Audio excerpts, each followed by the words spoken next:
thanks for coming all the way up to the 7th floor. Today I'm going to be talking about variation and feminist discourse on Twitter. So over the course of the next 20 minutes, I will try to answer the following questions.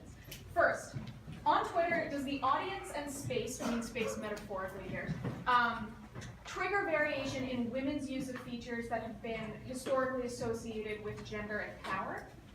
And second, can a hashtag change linguistic projection of empowerment? So here's our roadmap. I'm going to start with some historical context of where my data actually come from. I'm using a corpus of tweets that have all been tagged with the hashtag #YesAllWomen.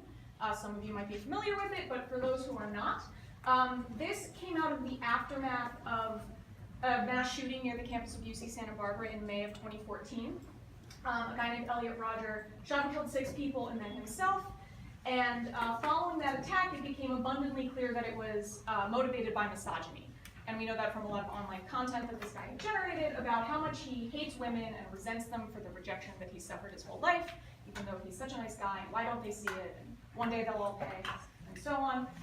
So this started a conversation primarily on the internet about whether this extreme act of violence is actually symptomatic of a more systemic issue. The idea being that this is, of course, an exceptional case, but that this may actually be just one extreme symptom of a generally misogynistic and sexist atmosphere in which men are socialized to feel entitled to have control over women's bodies and actions, and then when their desires are not met, they feel entitled to revenge as a result of this systemic issue. Now, the counter-argument to that emerged online is known as the not all men argument, or the shorthand NOMALT, not all men are like that defense. And that line of thinking goes something like this.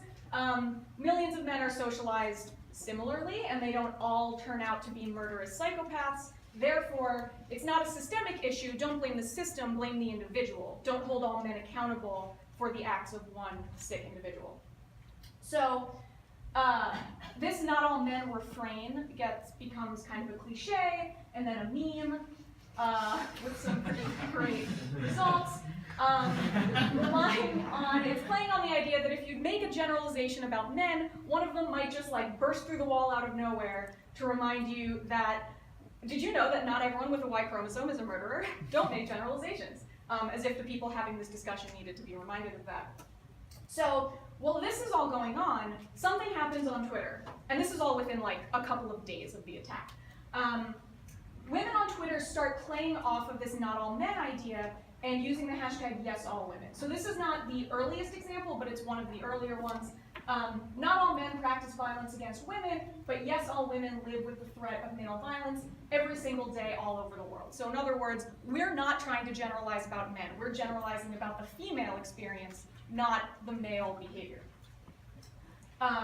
Yes, all women know what it is to be constantly interrupted, mocked for voicing legitimate concerns, called crazy for resisting oppression. In the earliest examples, yes, all women was sort of syntactically incorporated into the content of the tweet, but then later became more of an independent clause, which we see in examples like this. Because every woman I know has a story about a man feeling entitled to access to her body, every single one, yes, all women. Or I have a boyfriend is the easiest way to get a man to leave you alone because he respects another man more than you, yes, all women. Yes, all women because apparently the clothes I wear is a more valid form of consent than the words I say. And a cool story, babe, now make me a sandwich shirt. Doesn't break the school dress code, a girl's bra strap does. So the goal of this discourse was to draw attention and raise awareness of the kind of everyday, more benign, but still very damaging sexism that women deal with on a daily basis, and also to offer solidarity and support for other women who have suffered this kind of discrimination. So this goes very viral very quickly. It premieres on May 24th, and at 9 p.m. it's being tagged at about 30,000 tweets per hour. And by noon the next day, it's up to over 60,000 tweets per hour with this hashtag.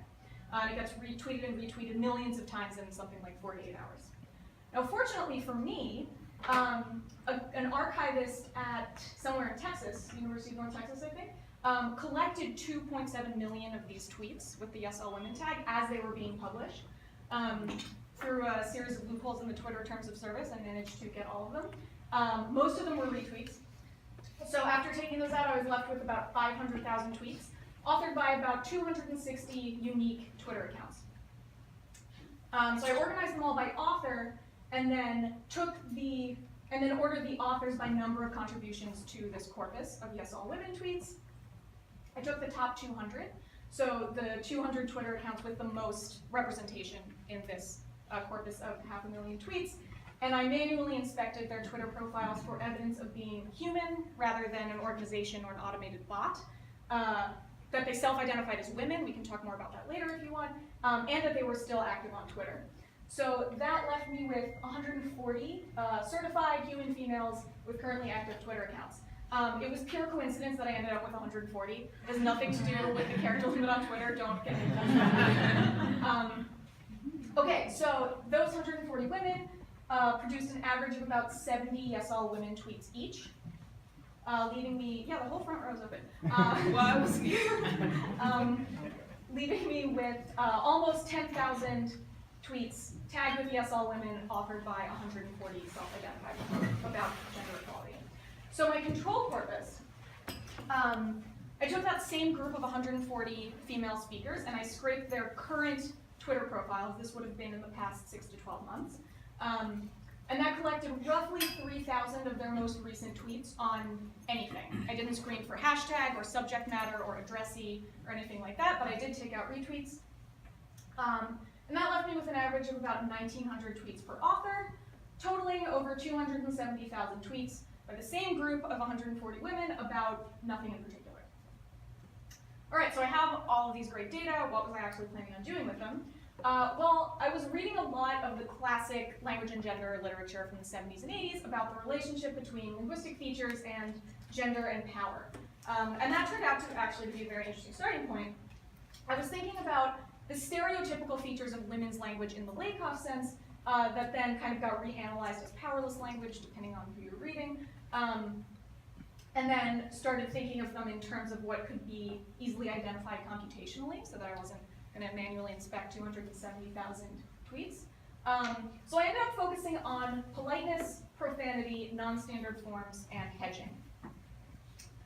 Okay, so according to this literature, starting in the 70s, about women's or powerless language, women or relatively disempowered speakers, all else being equal, are generally expected to be more polite, to swear less, hedge more, and generally conform more closely to a prestige variety rather than use stable, non-standard variants.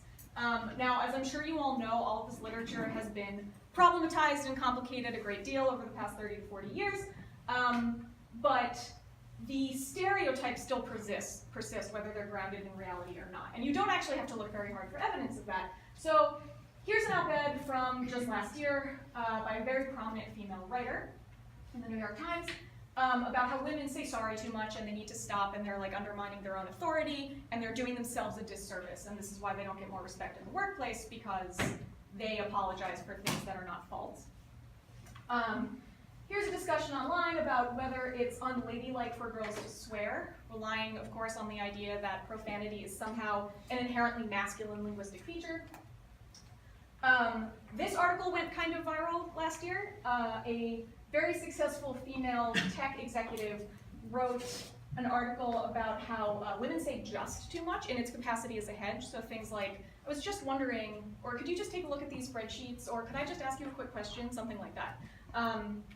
And again, the argument was like, you're undermining yourself, you're doing yourselves a disservice, stop this, you will benefit if you change your speech. And it got to the point where someone actually wrote an app, a plugin application for Google Chrome that looks at your email drafts and then highlights potentially weak language, like apologies and saying just, and then makes suggestions to strengthen your rhetoric. The really interesting thing about this is that all of the media coverage of this app framed it as a women's product. Like, this app was written for women to help them write better emails. But the app itself never says that anywhere. And if you go onto their website, their little screenshot for like a dummy sample email says like, from Steve. I thought that was kind of interesting. So anyway, clearly, whether this is data-driven or not, which I kind of doubt it is, there still exists this conventional wisdom that women do or maybe should speak differently from men. Okay, so the features I was actually looking at in these two corpora, in the category of politeness markers, I looked for please, thank you, thanks, sorry. In hedges, I looked for things like I think, I guess, sort of, kind of, maybe, it seems, and so on. In the category of profanity, I looked for anything you can think of and then some. And for non-standard contractions, I was focusing on stable, frequently considered non-standard variants. Things like wanna, gonna, I'ma, etc., various spellings of all those, and apostrophe absent. So even if you have a like prestige standard contraction like don't, can't, won't, couldn't, etc., I looked for where the apostrophe was missing. Now I know what at least some of you are concerned about right now, which is that this is a Twitter corpus, so obviously we have these space constraints. So wouldn't you expect abbreviations of all kinds, standard or non-standard, to be overrepresented just in the interest of brevity and not necessarily because of any kind of register? And I don't have time to get into that right now, but I want you to know that I know, and we can talk more about that later if you want. Okay, so here's what I did. Within each corpus, I counted instances of each feature using regular expressions in a Python script across an author's tweets within that corpus, and then expressed instances of that feature category as occurrences per tweet to account for differences in sample size between authors. Apostrophe absence was calculated a little differently. That was expressed as a percentage of all contractions used, so possible environments where an apostrophe could have been deleted. And then I conducted paired measures t-tests on both corpora for each feature category, I should say. Okay, so here are some results. We have our feature categories over here, and this is average instance of that category per tweet. The yes all women corpus is in blue on the left, and the control corpus is in yes all women, light blue on the left, control corpus, dark blue on the right. So in the politeness category, we see significantly fewer politeness markers in the yes all women corpus than in the general discourse corpus. In hedging, we also see significantly fewer hedges in the yes all women corpus than in the control. In profanity, we see significantly more profanity happening in the yes all women corpus than in the control, although this is a pretty sweary group in general, I suspect. But still, there is a significant increase. In the abbreviations like wanna or gonna, significantly fewer in the yes all women corpus than in the control, and we see a parallel thing happening with apostrophe absence, significantly fewer instances of apostrophe deletion in the yes all women corpus than in the general discourse corpus, although not quite as significant. Okay. Oh, one thing I want to say about the profanity.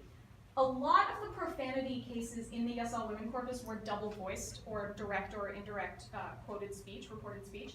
Not all of them. Some of them were just women swearing in their own single voice because they were mad about something, and some of them were sort of laying bare the ugliness of the kind of sexist language that had been directed at them, that women have to endure frequently. And they all got counted, even though they're doing sort of different discursive work there, depending on the case. Because in all cases, the women had the option to self-censor or speak euphemistically, and they all chose not to. So they all got counted, but that's sort of another study that I would like to do later to take a closer look at those. Okay, so in summary, there appears to be a systematic and statistically significant intra-speaker variation taking place here.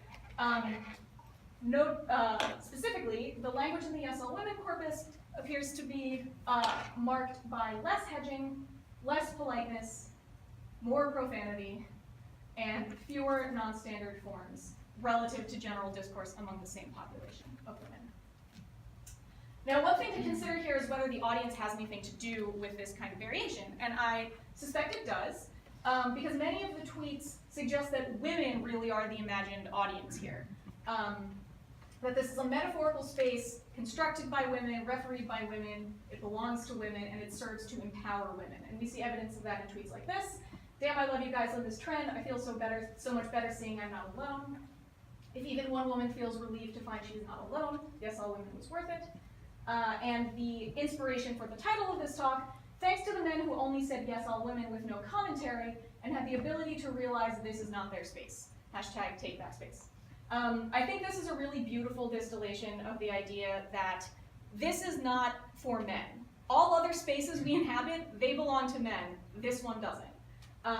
They might be here, we know they can read this, but we're not talking to them. She's referring to them in the third person, sorry. So in an audience design framework, men are definitely not the addressee. They're not even really the audience. They're maybe overhearers at best. Their presence is known, but not necessarily ratified. Okay, so we have this female-dominated, female-controlled space, and how do we actually make sense of the variation we observe here? Well, if you analyze it through a lens of women's language or powerless language as a reified entity, as language once was, the results are kind of inconsistent, because an increase in profanity and a decrease in politeness and a decrease in hedging have been associated with powerful language or masculine language, whereas more standard language, or here represented as less non-standard language, suggested a more feminine variety. But they're not inconsistent at all if you think of it using more contemporary theoretical frameworks. I'm interpreting these as contributions to stance taking. So the variation we observe here, I argue, is contributing to stance two different ways, both interpersonally and epistemically. So interpersonally, the stance appears to be more direct and assertive and generally less concerned with negative politeness in the Yes All Women discourse. And we see evidence of that in the relative lack of politeness markers, and an increase in profanity or taboo words that run the risk of offending the sensibilities of your audience. If you're using more of them, that suggests you're less concerned with the sensibilities of your audience. You're less afraid to offend someone. Epistemically, the stance appears to be much more authoritative in the feminist discourse. And we see that from the decrease in hedging, which suggests greater certainty about the propositional content of the utterance, and this decrease in non-standard forms suggests something closer to a prestige variety, probably indexing education or general status or overall prestige. Meaning that not only are they certain about this, they're speaking from experience, they know what they're talking about, but they're informed enough institutionally to merit listening to. So these interpersonal and epistemic stance-taking processes combine to form something like, I think, a linguistic manifestation of empowerment, which is appropriate for a discourse about female empowerment. So if we revisit our research questions, I'm not prepared to say unequivocally, yes, we have positive answers to these things, but the results are very encouraging, that there does appear to be an effect of audience and metaphorical space with these gendered or power-related features, and that hashtag use has an effect on linguistic projection of empowerment on Twitter. Okay, so where do I go from here? Well, first of all, I want to know how specific this is, how much I can actually generalize about these findings. Would we see a similar pattern happening in a different kind of feminist discourse, in a different medium maybe? Or is this just a response to the gravity of the subject matter? If we saw discourse about something else equally consequential or serious, would the same pattern emerge? I want to do a lot more NLP. I didn't do any part speech tagging, I didn't do any n-gram modeling. There's a lot more to be learned using all of those tools. And the poor neglected men. We haven't talked about men in like 20 minutes. Yeah, so what's going on with them? First of all, do men on Twitter use stereotypically masculine language at all? And furthermore, if they are contributing to feminist discourse, do we see any kind of pattern emerging there? Is there convergence? Is there accommodation? Just have a million questions about it. I had a hard time finding good data to answer this question. So if anyone has any suggestions on how we can proceed in any of these directions, I'd be very happy to hear from you. And thank you. Feel free to get in touch. Follow me on Twitter.